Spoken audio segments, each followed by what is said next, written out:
그래서 이야기하겠습니다. 복. 복하면 뭐가 떠오르세요? 복. 복은 받는다라고 하죠. 받아요. 복은 많은 사람들이 물질적인 복부터 생각을 합니다. 나에게 뭔가 물질적인 돈이 있을 때, 그리고 저 사람이 잘 나간다라고, 복 받아서 잘 나간다라고 이야기할 때 대부분 직장에서 승진해서 돈을 더 받거나 뭐 하면 그런 이야기들을 하는 것 같아요. 외부로부터 나에게 주어지는 특별한 어떤 것, 노력 없이 받는 것, 그렇게 생각하기 하는 것이 복인 것 같아요. 왜냐하면 이 복이란 단어, 이 복이란 글자에는요, 재수가 좋다, 행운이다 라는 의미를 가지고 있기 때문에 그렇습니다. 노력 없이 주어지는 것 중에 대표적인 것은 복권인 것 같아요. 그런데요, 복권 당첨금이 많으면 많을수록 그 인생이 나락으로 떨어지는 낙차가 크다라는 연구 결과들이 있습니다. 이런 현상에 대해서 많은 연구팀들이 연구를 했는데요. 프랑스 파리 경제 연구팀에 이런 결과가 나왔습니다. 복권에 당첨된 사람들은 건강과 경제적 풍요를 유지하지 못했다. 그리고 미국 켄터키 대학 연구팀은 5천만 달러, 하나로 6,700만 원이죠. 5만 달러 이상의 당첨금을 받은 사람들의 5%가 5년 후에 파산했다. 또 반면에 1만 달러, 약 3천만 원입니다. 그 이하 당첨금을 받은 사람들은 거액의 당첨금을 받은 사람들보다 경제적으로 더욱 안정되었다. 또 하버드대 심리학자 다니엘 길버트라는 교수는요, 로또가 주는 행복의 효과는 평균 3개월이 지나면 사라진다라는 연구 결과를 발표했습니다. 인간이라면 누구나 뭔가를 더 가지고 싶어 해요. 그 본능이죠. 그래서 간절히 바라는 물질의 복이 있습니다. 근데 돈의 풍요가 노력 없이 주어졌을 때 그것이 크면 클수록 나락으로 가기 쉽고, 또 이 행복은 생각보다도 더 쉽게 사라진다라는 것이 이 연구 결과인 것이죠. 경험자들의 결과라는 거예요. 그런데 이상한 건, 그럼에도 저는 복권에 당첨되고 싶습니다. 왜냐하면 저에게 본능이 있기 때문에 그렇죠. 모두가 그렇습니다. 하지만 한 번도 해보진 않았어요. 왜냐하면 덜컥 당첨이 될까봐 못 해봤습니다. 여러분은 어떠십니까? 복, 성경에 보면 하나님이 복의 근원이시다라고 합니다. 여러분 복을 누리고 계십니까? 여러분 하나님이 주신 엄청난 복을 누리고 있습니까? 그 복은요, 복권 당첨된 것처럼 우리의 노력이 없이 값없이 주어진 것입니다. 그 노력은 오직 하나님께서 하셨죠. 혹시 그래서 쉽게 사라져 버렸나요? 오늘 본문에 보시면 성경에서 말하는 복이란 무엇인가 말하고 있습니다. 복 있는 사람은 악인들의 꾀를 쫓지 않고 죄인들의 길에 서지 않고 오만한 자들의 자리에 앉지 않습니다. 오직 여호와의 율법을 즐거워하여 그 율법을 주야로 묵상하는 자다라고 선언하고 있는데요. 복에 대한 설명은 이것이 복이다라고 말하지는 않고, 이 복을 받으면 이 복을 통해서 나타나는 현상이 있는데 그것은 바로 이것이다. 율법을 즐거워하고 그 율법을 주야로 묵상하게 된다라는 거예요. 나에게 이 복이 주어졌을 때, 이것이 실제적으로 나에게 적용되었을 때 나타나는 현상이 바로 율법을 즐거워한다. 그리고 그것을 계속 생각한다라는 거예요. 복을 받은 자는 여호와의 율법, 말씀을 통해서 주의 뜻과 길을 배우고 마음속에 간직함으로 그 결과를 양심의 틀로 형성하게 됩니다. 그래서 그 말씀이 주는 것, 이것은 우리의 삶에서 실제적으로 드러나는 현상이에요. 왜냐하면 그 양심이 계속해서 나타나기 때문에 그렇죠. 그러니까 복은요, 우리의 실제적인 삶의 모든 영역에 깊숙이 관여하고 있다를 말하고 있는 것이죠. 그런데 시편 1편은요, 시편의 전체로 들어가는 출입구 같은 역할을 하는 말씀입니다. 노래이기도 하고 시이기도 하죠.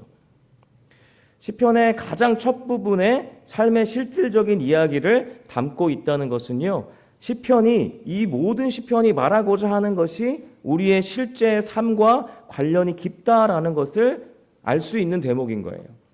그래서 시편을 읽고 있는, 시편을 대하는 독자들에게 시편 1편은 시편 전체를 아우르는 우리의 실제적인 삶의 복, 그래서 우리가 실천해야 주어지는 결과, 그래서 더욱더 이 복이란 무엇인가에 계속 우리의 초점을 맞추게 합니다. 특별히 이 복에 대한 직접적인 언급이 없다 보니까 더 관심을 집중시키는 것 같아요. 이 시간 그 관점을 유지하시면서 이 복이란 무엇인가 함께 말씀 속으로 들어가 보도록 하겠습니다. 2절에 등장하는 율법이 있습니다.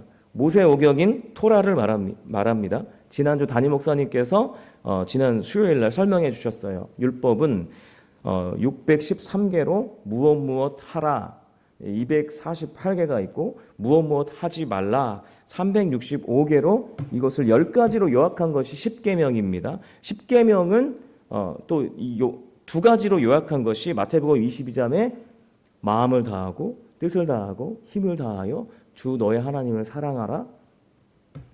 둘째는 것 같으니 내 이웃을 사랑하라라는 거죠. 그리고 이것을 또 요약한 것이 요한복음 13장 새 계명을 너에게 주노니 내가 너희를 사랑한 것 같이 너희도 서로 사랑하라입니다. 이 율법을 우리가 즐거워하는 것, 그리고 주야로 계속해서 생각하는 것, 그럴 때 우리에게 양심의 틀이 생긴다라는 거예요. 그리고 이에 걸맞는 그런 삶을 살아가는 그 결과들이 나타난다라는 거죠. 그 결과는 모든 것이 사랑으로 나타나고 있죠. 하나님 사랑, 이웃 사랑, 그리고 서로 사랑. 우리 인생이 계속해서 사랑으로 쭉 나간다는 것이 율법을 그 복을 받은 자의 삶의 결과라는 거예요. 율법으로 인해서 사랑한다라는 거죠. 그런데 1절에 보시면 전제 조건이 나옵니다. 악인들의 꾀를 쫓지 않고 죄인들의 길에 서지 않고 오만한 자의 자리에 앉지 않는 거예요. 이 세 가지 모습 모두 죄악된 모습이지만 점점 더 죄악이 깊어지고 선명해지는 것을 알 수 있습니다. 여기서 악인들의 꾀는 무엇일까요? 욥기 21장 15절에서 18절을 함께 보도록 하겠습니다. 같이 읽겠습니다. 시작. 젖는 자가 누구이기에 우리가 섬기며 우리가 그에게 기도한들 무슨 소용이 있으랴 하는구나. 그러나 그들의 행복이 그들의 손안에 있지 아니하니 악인의 계획은 나에게서 멀구나.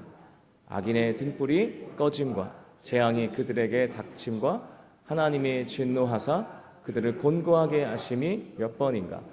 그들이 바람 앞에 건불같이 폭풍에 날려가는 겨같이 되었도다. 아멘.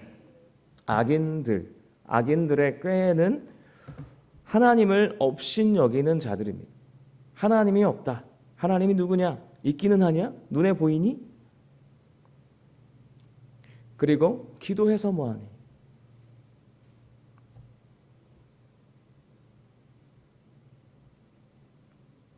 두 번째로 죄인들의 길입니다. 죄인들의 길은 잠언 1장 10절에서 13절입니다. 잠언 1장 10절에서 13절 말씀 같이 함께 읽겠습니다. 시작. 내 아들아, 악한 자가 너를 끌지라도 따르지 말라. 그들이 내게 말하기를 우리와 함께 가자. 우리가 가만히 엎드렸다가 사람의 피를 흘리자. 죄 없는 자를 까닭없이 숨어 기다리다가 수월같이 그들을 산채로 삼키며 무덤에 내려가는 자들같이 통으로 삼키자. 우리가 온갖 보화를 얻으며 빼앗은 곳으로 우리 집을 채우리니. 아멘. 나의 유익을 위해서 다른 사람들의 피 흘림, 그것에 대해서 우리는 양심의 가책을 받지 않는 사람들이다라는 거예요. 그것이 죄인의 길이다라고 이야기합니다. 굉장히 많은 사람들이 이런 삶을 살고 있습니다. 세 번째로 오만한 자입니다. 잠언 1장 22절이에요. 같이 함께 읽겠습니다. 시작. 너희 어리석은 자들은 어리석음을 좋아하며 거만한 자들은 거만을 기뻐하며 미련한 자들은 지식을 미워하니 언때까지 하겠느냐. 아멘. 또 잠언 21장 24절입니다. 같이 읽겠습니다. 시작. 무례하고 교만한 자를 이름하여 망령된 자라 하나니 이는 넘치는 교만으로 행함이니라. 아멘. 오만한 자는 거만합니다. 그리고 거만을 기뻐하고요. 넘치는 교만을 계속해서 행하는 자들이다라고 이 시편은요. 잠언과 욥기서를 통해서 우리에게 참고 자료로 보여주는 것이죠. 시편은 잠언과 욥기와 이 내용들이 계속해서 나타나고 있습니다. 그런데 이 모든 시작이 어디에서 나타나죠? 하나님을 업신여김으로 나타나는 삶의 태도들이에요. 그들의 끝은 멸망입니다. 바람에 나는 겨와 같다라고 오늘 본문이 시편 전체에서 악인들의 길에 대한 예고편처럼 보여줍니다. 1편을 시작으로 해서 시편은 계속해서 이 의인과 악인을 비교하는데요. 오늘 본문은 의인 대신 복 있는 사람이라고 이야기하죠. 그렇지만 악인을 복 있는 사람, 이 의인과 계속해서 비교하고 있습니다. 의인은 복이 있는 자로서 이러한 태도에서 벗어나서 하나님을 경외하고 율법을 즐거워하고 주야로 그 말씀을 묵상하는 사람입니다. 이것이 의인의 실제적인 삶이 되어야 되고 그래야 그것이 믿는 자들의 양심이 되고 믿는 자들의 삶의 결과들이 선하게 나타날 것이고 그로 인해서 이웃들이 그 장면을 목격하게 되어서 의인의 삶은 예수님께서 말씀하셨듯이 등경 위의 빛이 가려지지 않는 것처럼 많은 사람들에게 선명하게 보여질 것입니다. 그래서 말씀을 즐거워하며 묵상하는 실제적인 삶을 살아가는 것이 중요하다라는 것을 시편은 말하고 있는 거예요. 그런 의미에서 시편의 배경은요, 이 독자들에게 더욱 실제적인 삶으로 몰아가려고 합니다. 시편은 주님 오시기 전 1400년부터 쓰이기 시작해서요, 주님 오시기 전 586년까지 약 900년 동안 기록되었다고 합니다. 주전 4세기 내지 3세기경에 150편으로 구성된 이 모음집입니다. 이렇게 최종 정리된 시기가 역대기와 비슷한 시기인데요. 저자로는 다윗, 솔로몬, 아삽, 고라 자손, 그리고 모세 등등이 있습니다. 그런데 중요한 것은 이것을 5권으로 만들었다는 거예요. 이 150편을 5권으로 만들었어요. 왜 5권으로 엮었을까? 이유가 있는데요. 율법이 기록된 모세오경을 토라라고 하죠. 이 토라는요, 율법을 이야기하는 것입니다. 율법을 그냥 기록해 놨어요. 그런데 이제 시편이란 것은 이 율법의 실제성을 이야기하는 거예요. 이 율법을 지킴으로 인하여서 나타나는 현상이 무엇이냐를 시편을 통해서 이 실제성을 보여준다라는 거죠. 율법을 즐거워함으로 묵상함으로 지킴으로 나타나는 그 실제 이야기들이 시편에 드러났다라는 거예요. 그렇기 때문에 이 시편도 모세오경만큼 이 토라만큼 너무너무 중요하다라는 것을 강조하는 것입니다. 실제로 악인들의 꾀를 쫓지 않고 죄인들의 길에 서지 아니하며 오만한 자의 자리에 앉지 않고 율법을 즐거워하고 묵상하는 것이 우리의 삶에 은혜를 누리게 하는 확실한 비결입니다. 그런데 과연 우리는 그러한 삶을 살고 있습니까? 여러분, 율법이 즐거우십니까? 율법을 주야로 묵상하세요? 생각하고 계십니까? 그것을 생각하면 즐거우십니까? 요즘 여러분의 즐거움을 담당하는 것은 무엇입니까? 여러분 인생에서. 일일 연속극을 제가 찾아보니까 우아한 제국이 있더라고요. 안 보시죠? 네. 세 번째 결혼 안 보시죠? 요즘에 유튜브를 많이 봅니다. 그리고 넷플릭스도 많이 보고요. 그걸 보면서 제가 집에 갈 때 저희 새 아이들이요, 제가 집에 가면 막 뛰어나왔었어요. 지금 뛰어나올까 안 나올까요? 아무도 안 나옵니다. 6살짜리 막내도 안 나와요. 뭐 하고 있을까요? 유튜브 보고 있습니다. 그거를 즐겨하는 거예요. 왜 즐겨할까요? 나의 흥미가 그쪽으로 가는 거죠. 우리는 나를 즐겁게 해줄 수 있는 것을 손쉽게 얻을 수 있는 시대에 살고 있습니다. 정말 쉬워요. 옛날에는 나를 즐겁게 해주는 것이 막 눈으로 보이는 것보다 사실은 귀로 듣는 것, 라디오 시대였죠. 라디오가 우리를 되게 즐겁게 해줬어요. 그러다가 TV가 나왔습니다. 근데 TV가 너무 귀했기 때문에 전방에 가야지, 뭐 만화방이나 이런 데 가야지 TV를 볼 수 있었던 때가 있었죠. 저는 그때는 없었습니다. 그래서 지금은 TV를 지나갑니다. 그리고 TV를 지나서 손바닥 안에 있는 세상이 주는 손바닥 세상이 주는 그 즐거움에 마음을 빼앗기고 있습니다. 스마트폰. 그래서 스마트폰 안에서 나오는 많은 정보들이요, 나의 생각과 나의 문화들을 만들어갑니다. 나의 즐거움을 독식하고 있어요. 내가 본 쇼핑, 영상, 그 관심 분야에 대해서 이 알고리즘이라는 그 기술력이요, 그것을 다 분석해요. 그래서 계속해서 그 흥미를 잃지 않게 하기 위해서 붙잡아둡니다. 이 과학의 진보는 우리를 편하게 했지만 인간의 어리숙하고 편협적인 사고, 하나밖에 볼 수 없는, 나의 흥미로 갈 수밖에 없는 그 사고, 특별히 하나님을 업신여기는 이 생각을 부추기는 문화를 만들어가고 있습니다.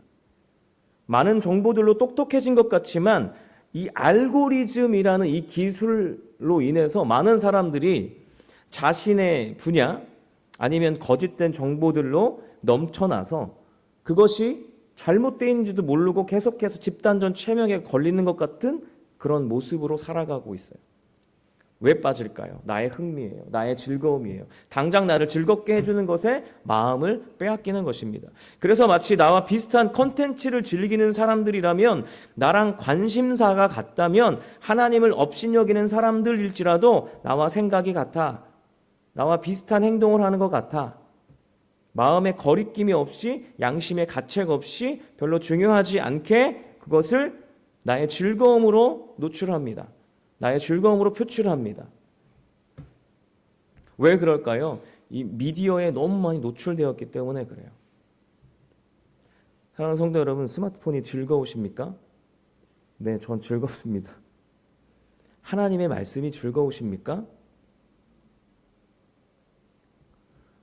스마트폰을 만지는 시간이 많으세요? 성경을 보고 묵상하는 시간이 많으세요? 건축가 유현준 교수가 이런 말을 했습니다. 내가 지금 시간을 가장 많이 보내는 그것이 나의 내일을 만든다. 제가 아까 이 시편이 결과를 만든다고 했습니다. 시편 1편은요, 결과에 대한 이야기예요. 우리의 실제, 이 실제가 되었을 때 결과를 만든다라는 거죠. 그리고 TVN에서 이런 말을 했습니다. 즐거움은 끝이 없다. 그래서 계속 즐거운 거, 예능 계속해서 보여주고요. 계속 사람들을 즐겁게 하려고 계속해서 그 안에 몰아가요. 그리고 제가 TV 프로그램을 뭐라고 하는 것이 아닙니다. 우리 안에 복은 무엇입니까? 3절을 한번 읽어보도록 하겠습니다. 같이 한번 읽겠습니다. 3절입니다. 네, 3절. 네, 시편 1편 3절입니다. 아까 말씀 찾으셨으니까요. 함께 보도록 하겠습니다. 시작. 그는 시냇가에 심은 나무가 철을 따라 열매를 맺으며 그 잎사귀가 마르지 아니한 같으니 그가 하는 모든 일이 다 형통하리로다. 아멘. 이제 복에 대한 윤곽이 드러나고 있는 거예요. 복이 있는 사람은 시냇가에 심은 나무입니다. 그 나무에게 시냇가의 물이 계속해서 공급이 돼요. 그래서 그 공급된 물로 인해서 철을 따라 열매를 맺는다고 합니다. 여기서 그렇다면 복은 무엇입니까? 물이에요. 물입니다. 성경에서 물은 예수님을 상징하는 장면들이 많이 등장합니다.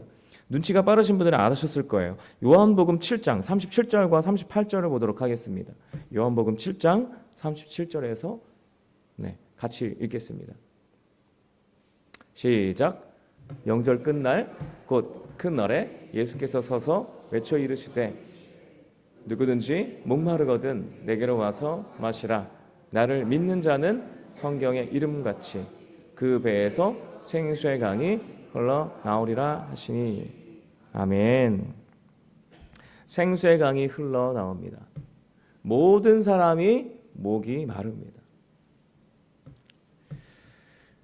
우리가 왜 즐거움에 계속 마음을 뺏기는가요?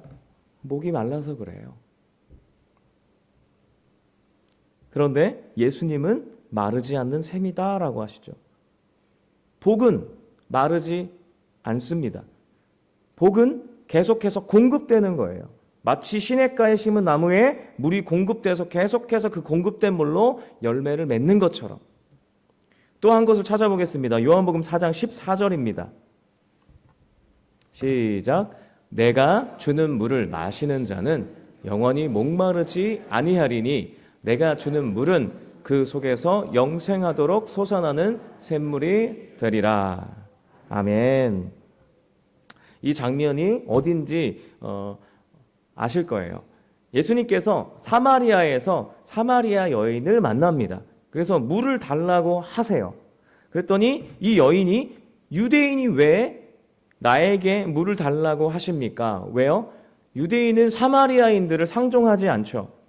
왜냐하면 이들은 율법 밖에 있는 자들이라서 그렇습니다. 유대인들은 율법을 정말 열심히 지키는 자들이었죠. 그랬더니 예수님이 이렇게 말씀하십니다. 여인아라고 하겠습니다. 여인아, 하나님의 선물과 또 내게 물을 달라고 하는 내가 누군지 알았다면 나에게 물을 달라고 했을 것이다. 그렇게 되면 생수를 받을 것이다 라고 예수님께서 말씀하세요. 그런데 이 여인이 지금 이해가 되지 않습니다. 그래서 당신이 누구시길래? 라고 그래요. 당신이 누구시길래? 라고 말하니까 예수님께서 이렇게 말하죠. 내가 주는 물을 마시는 자는 영원히 목마르지 않고 영생하도록 솟아나는 샘물이 될 거야 라고 말씀하십니다. 그리고 이어지는 말이 이렇게 이야기해요. 이 여인이 갑자기 우리가 예배하는 이 예배가 맞아요? 그랬더니 예수님께서 아버지께 참되게 예배하는 자가 예배할 때가 오는데 하나님은 영이시니 예배하는 자가 영과 진리로 예배할 거야 라고 말씀하십니다. 여기서 영원히 마르지 않는 샘은 누구십니까? 예수님이시죠. 하나님의 선물로 오신 분 누구십니까? 예수님이시죠. 율법에 의하면 사마리아인들은 하나님을 떠난 사람들로 예배할 수 없는 자들이에요. 그런 그에게 예수님은 내가 하나님의 선물로 주어졌다라고 말씀하세요. 그리고 예수님은 율법을 완성하신 분이십니다. 그리고 그분 자체가 율법이신 분이세요. 예수님이 사마리아 여인처럼 세상에 헛된 것을 쫓고 세상에 즐거움을 쫓던 하나님을 업신여기던 우리들에게 율법을 완성하시고 십자가의 보혈의 능력으로 그 의를 나의 의로 만드셨어요. 세상에 주는 즐거움에 마음을 다 빼앗길지라도 의를 받았다라는 거예요. 이미 우리 안에 이 의가, 이 복이 우리 가운데 있습니다. 모든 사람은 죄를 범했습니다. 하나님의 영광에 이르지 못합니다. 그래서 하나님의 율법의 진노, 모든 사람이 죄를 범하였다는 것은 율법을 지키지 못한다는 거예요. 그 율법의 진노가 모두에게 떨어져야 하는데 예수님이 대신 그 진노를 받으셨어요. 그래서 그 대가로 우리에게 향하던 진노가 사라졌습니다. 영원히 사라졌어요. 그래서 예수님을 믿으면요, 생수의 강이 흘러서 이런 상태가 되는 거다라는 거예요. 진노에서 축복으로 나아가는 거예요. 그분과의 연합으로 인해서 담대하게 영과 진리로 예배할 수 있는 존재가 되었다라는 거죠.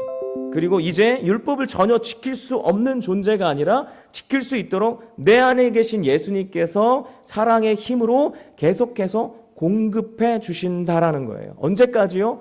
영원히. 그 누구도 빼앗지 못하고 내가 포기할 수 없습니다. 어떤 목사님께서 이런 말씀하시더라고요. 우리 믿는 사람들은 아무리 노력해도 우리는 지옥에 갈 수 없습니다. 왜냐하면 우리의 아무리 큰 노력일지라도 예수님께서 오셔서 죽으신 그 노력에 비하면 아무것도 아니기 때문에 우리는 예수라는 복에 의해서 그런 존재가 되었습니다. 그런데요, 이제 그런 존재에서 머무르는 것이 아니라 이제 율법을 지킬 수 있으니까 이게 지켜야지가 아니라 거기서 머무르는 그 수준이 아니라 더 자라가야 한다라는 것을 오늘 말씀에 어떻게 표현되어 있냐면 철을 따라 열매를 맺어야 한다라고 표현되어 있는 거예요.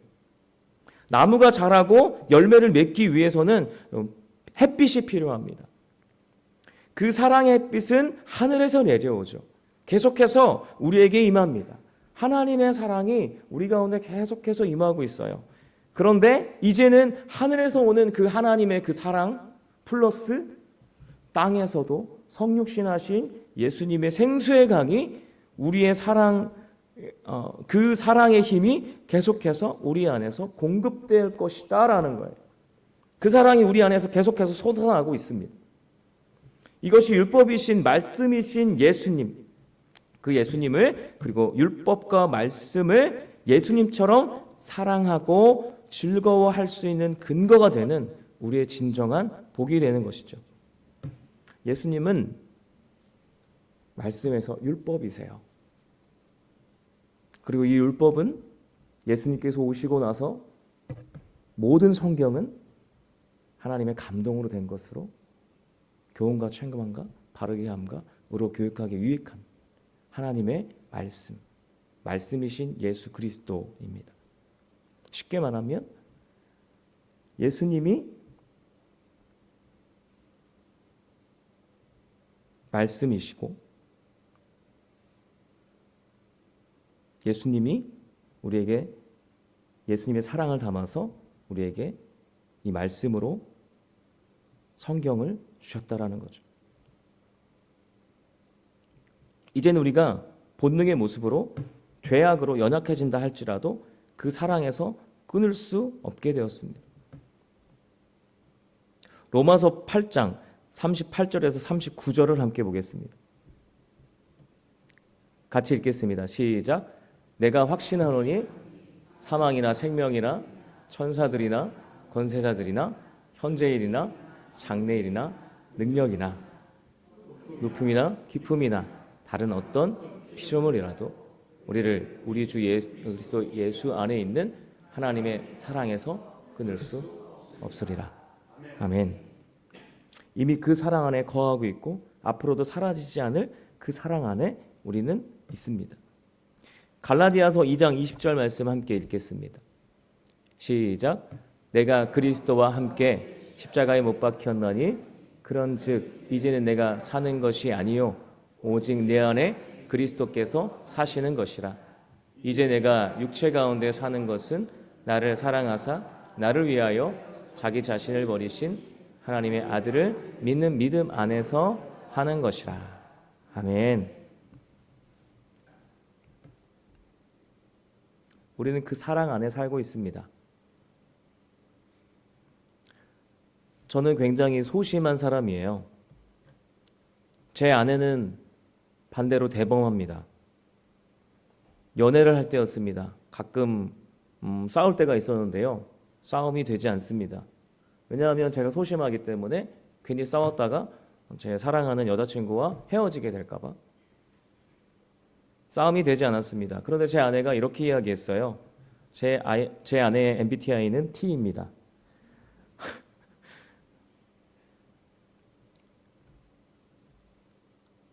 싸워도 돼. 우린 어차피 결혼할 거니까. 저에게 그런 확신을 주셨어요. 한 번 말하면 지킵니다. 그 입에서 결혼을 할 건데 싸워도 돼 라는 말을 하니까 저에게 용기가 생겼습니다. 그래서 열심히 그때부터 싸웠습니다. 대화로 많이 싸웠죠. 예. 몸으로는 싸우지 못했습니다. 그러면서 이건 마음에 들고 이건 마음에 안 드네. 그러면서 지금까지 제가 살아오면서 보니까요. 아내가 저에게 준 그 확신이 관계적인 부분에서 저에게 큰 담대함을 주었더라고요.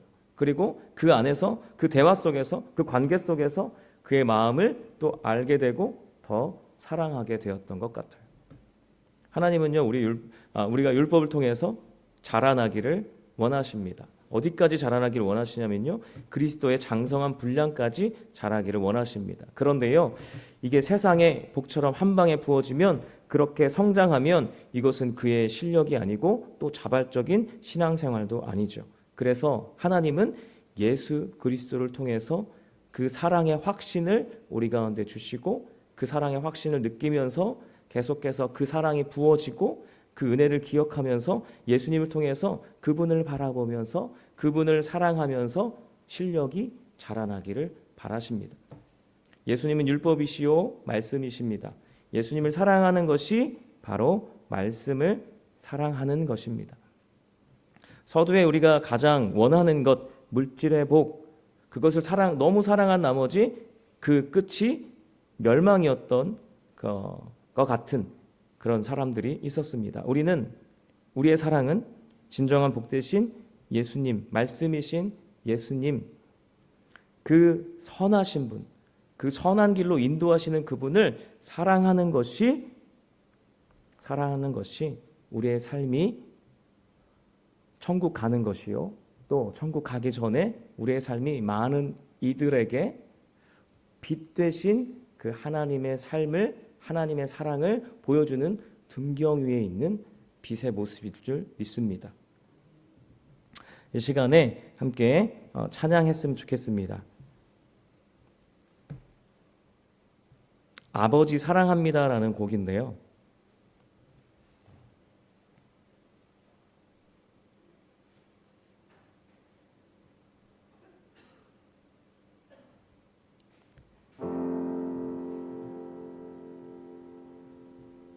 우리 가운데 오신 예수님을 생각하시면서 우리의 2절이요, 가사가 이렇습니다. 예수님 사랑합니다. 예수님 사랑합니다.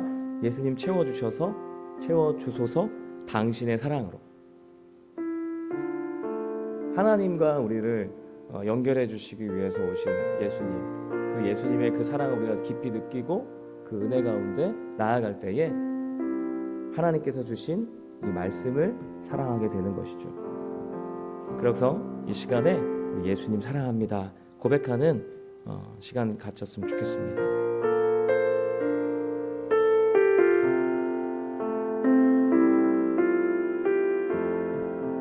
예수님 사랑합니다. 예수님 사랑합니다.